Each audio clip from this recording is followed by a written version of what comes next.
Hey YouTube, I am under the hood of a 2005 BMW 325 Xi. This is the E46 chassis. Today's job is to replace the cabin air filter, which hides right under that cover here. Pretty simple job, just a matter of removing the three fasteners there.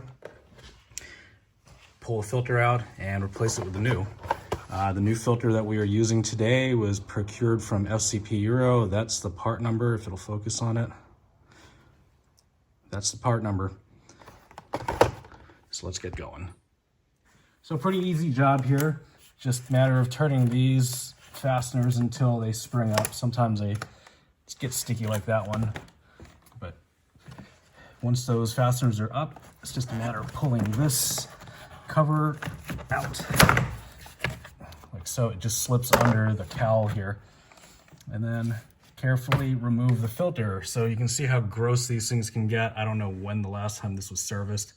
So you might want to check these water drains here. Just make sure there's no pine needles or leaves or anything of that nature in there.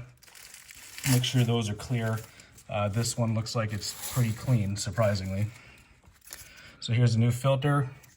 Same thing, we just want to make sure it's oriented like the previous one was and put it in place.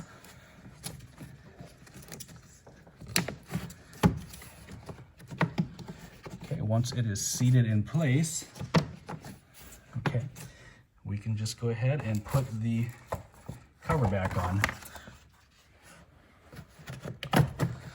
Seat it in the cowl here, there's a slot for it.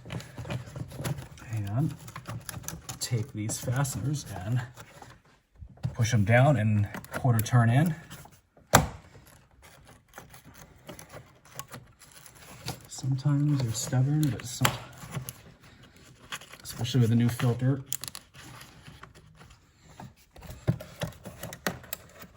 Okay, so make sure all of them are locked in and the job's done.